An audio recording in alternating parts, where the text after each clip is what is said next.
మరియు పూర్వ జిల్లా అధ్యక్షుడు సమ్మిరెడ్డి గారికి, కార్యవర్గ సభ్యులు ఈ మహాధర్నా రూపంలో రేవంత్ రెడ్డికి తెలియజేస్తున్నారు.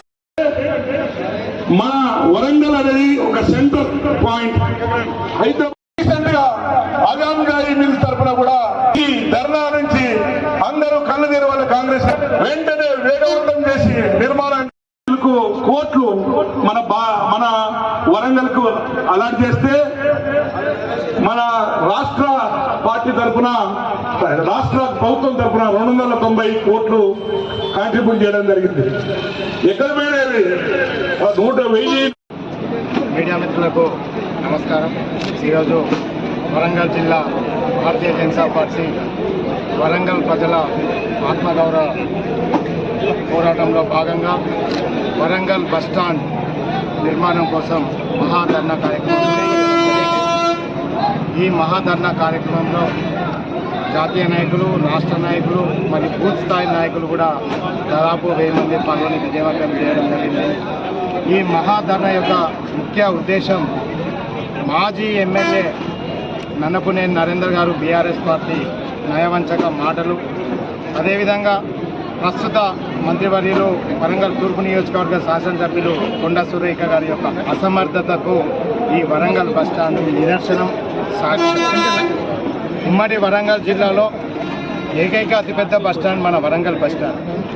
ఉత్తర తెలంగాణలో మన పక్క ఉన్న కరీంనగర్, ఖమ్మం మొదలగు జిల్లాల నుండి, ఈ వరంగల్ ఉమ్మడి జిల్లాల నుండి కూడా ప్రతిరోజు 1000 మందిని వారి యొక్క గమ్యస్థానాలకు చేర్చిన చరిత్ర వరంగల్ బస్టాండ్ చరిత్ర.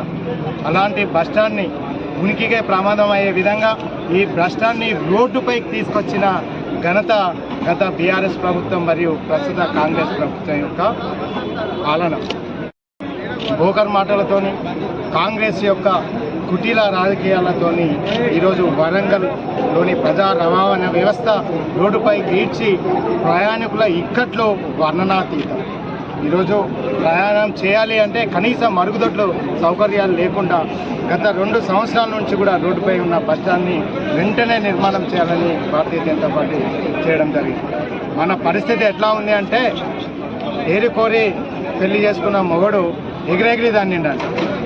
వరంగల్ ఉమ్మడి జిల్లాలోని ప్రజలు 12 మంది ఎమ్మెల్యేలను కాంగ్రెస్కి అప్పచెప్పి 2 ఎంపీ స్థానాలను కూడా కాంగ్రెస్కి అప్పచెప్తే 2 మంత్రులు మన జిల్లా నుంచి ప్రాతినిధ్యం వహించినా కూడా ఈ ప్రజలకు ఒరిగింది ఏమీ లేదు. ఇక్కడ ఉన్న అధికార ప్రజాప్రతినిధులు ఇప్పటికైనా సోమరితనాన్ని వీడి వెంటనే వరంగల్ బస్టాండ్ని పర్యటించి ఆ పనులకు కావలసిన నిధులను సేకరించి కాంట్రాక్టర్ని ఫైనల్ చేసి పనులు ప్రారంభించారు.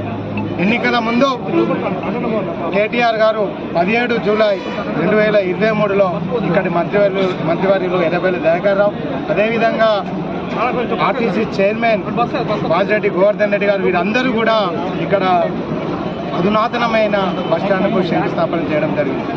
కానీ అది ఓన్లీ 3D ఇమేజ్ వరకే పరిమితమైంది. 1.5-2 సంవత్సరాలు అవుతున్నా కూడా ఈ వరంగల్కి బస్టాండ్ లేకపోవడం సిగ్గు. ఈ కాంగ్రెస్ ప్రభుత్వంలో నాయకులకు ప్రజలు అనుకోకుండా వచ్చింది. ప్రజలు మార్పు కోరుకుంటే ఓన్లీ రాజకీయ పార్టీ రంగు మారి బీఆర్ఎస్పై కాంగ్రెస్ వచ్చింది. కానీ కాంగ్రెస్ ప్రజల యొక్క మౌలిక సదుపాయాలు కానీ, వారికి కావాల్సిన సౌకర్యాలు కానీ ఈ 2 పార్టీల ప్రభుత్వాలు చేయలేకపోయింది. ఈ మహాధర్నా నుండి మేము ఒకటే చెప్తున్నాం, వరంగల్ ప్రజల యొక్క ఆత్మగౌరవానికి చిరునామైనటువంటి బస్టాండు, అదేవిధంగా ఎంజిఎం, అదేవిధంగా ఇక్కడ ఉన్న కళాశాలలు, హాస్పిటల్స్, వీటి యొక్క అభివృద్ధి చేయకపోతే ఈ రోజు నుండి వరంగల్ ప్రజల ఆత్మగౌరవంతో పోరాటం చేస్తామని, వారికి సంవత్సర కాలం ఇచ్చాము సమయం, ఆ సంవత్సర కాలం మేము చూడటం జరిగింది. ఈ సంవత్సర కాలంలో వాళ్ళు ఎలాంటి అభివృద్ధి చేయలేదు. కాబట్టి వరంగల్ ప్రజల ఆత్మగౌరవ పోరాటం పేరుతో మేము ఉద్యమాలు చేస్తాం. వారి యొక్క సోమరితనాన్ని ఎప్పటికప్పుడు ఎండగడతామని తెలియజేస్తాం.